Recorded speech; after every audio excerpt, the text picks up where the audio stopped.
Hello everyone, welcome to episode 87 of Chatting with Anthony. Today's episode, I'm going to plead with you to please be honest with God.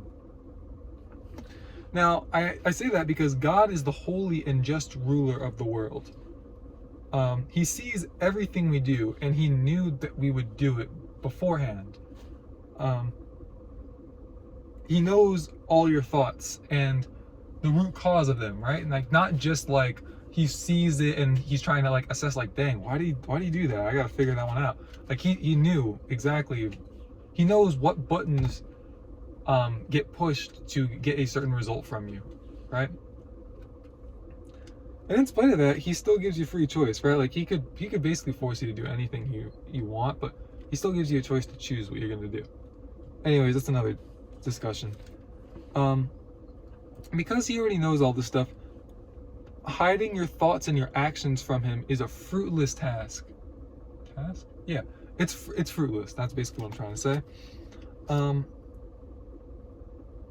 There really is.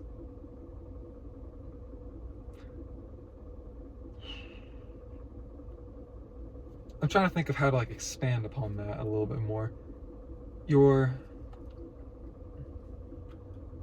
I guess what I'm trying to say is, I think that we tend to do that because our human nature is to do that. When you were a kid and you did something that could get you in trouble, you probably tried to hide it from your mom or your dad.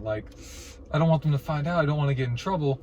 But reality is again, God saw it before it even happened. So you don't really need to worry. You don't need to. Sorry, I don't know how to really word it properly, but I'll continue just reading what I wrote. God will humble you by bringing you to a place where you are honest with him. It is the only way that you can grow. So yeah, I guess that I was struggling for the words, but that's basically where I wanted to go with it anyways. Makes sense. I've already planned this video out. But if you're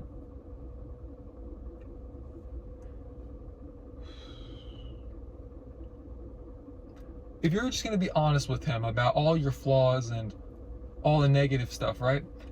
That means that you've also matured to a point where you're not afraid to hide, to run like Adam tried to run and Eve from God. It doesn't mean that you stay complacent in your sin, but it means that you address it and you say, God, I know that this deserves hellfire and wrath, but I know that your word says that if I truly believe in you and walk in your accordance, and walk the way you want me to walk, that you're not going to do that to me. So I'm going to come to you boldly and say, I've wet the bed, help me please, as embarrassing as this might be to address. And God will honor that, because that is exactly what he wants from us. Because, again, he already knows all this stuff, right? I think he would understand a bit more if he didn't. Well, he would understand that stance a bit more if he didn't, hypothetically, know all these things. Then there's a reason to hide. But what exactly are you putting away in the corner, right? You can't hide an affair with God, right? You can't hide the stuff you look up on the internet. You can't hide anything.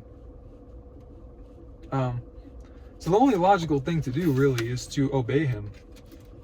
And the only way you can grow in your obedience is if you ask him for help. You can't do it on your own accord. Because he wants so bad for us to call on him, he doesn't force himself. Now it's hard to really say for sure how much of the correlation of it is. I don't have all the biblical backing to really assess it properly, but these two things are real. He won't force himself upon you, but he wants you to call on him, to desire to walk with him. So it's logical to say those two probably are connected somehow. I don't know how exactly, but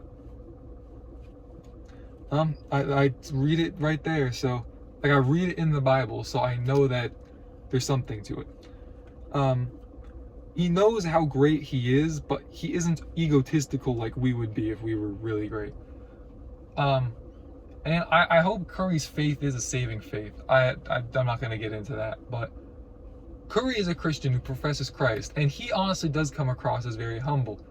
I think of other superstars who I enjoy watching, even in the sports realm, who are a bit egotistical. Like, they know that they're the guy, and they walk like it, right? And there's a difference. Like, Curry is confident in the same way that, say, Anthony Edwards is confident, but Anthony Edwards will like kind of like talk about. Anthony Edwards is more willing to talk about how great he is and why he thinks he should be addressed a certain way. Well, I just don't see that from Curry. I don't want to go too much into that because I don't want to like dog on Anthony Edwards. Like, I don't really have anything against the guy. There's a difference, right? Like, there are people who they stand up for themselves, and there are other people who try to stand up for God, and as a result, they stand up for themselves. There's a difference. And I think Curry has done a pretty good job of walking out, standing up for himself in a godly way. But because it's a relationship, because he won't force himself upon it, that is why you need the honesty, right? Like, the goal is to let God control everything in your life. And I know that sounds scary, but like, no, it's the best thing that could happen. You could view it almost like a puppet master. You could get to that point. It's a bit challenging, I think, for all of us, really, to get to that point. But step one in the first step to get there is just communion with him. Not to hide your emotions, not to hide anything from him. Whether it's just like the way someone who said something to you at work made you feel, right? Like, if you just get to a point where you can just be honest with him about anything, then he has the most room to grow from that. Because it's just, I don't know. I don't want to say it makes it easier for him to address it, but like, it kind of does, in the sense that he only goes so far, right? Like, he brings us to a point where we choose something, rather than him forcing himself upon us like he could, but chooses not to. Anyways, that's all I have for this episode. Thank you guys for watching. Stay safe. I'll see you bozos in the next one.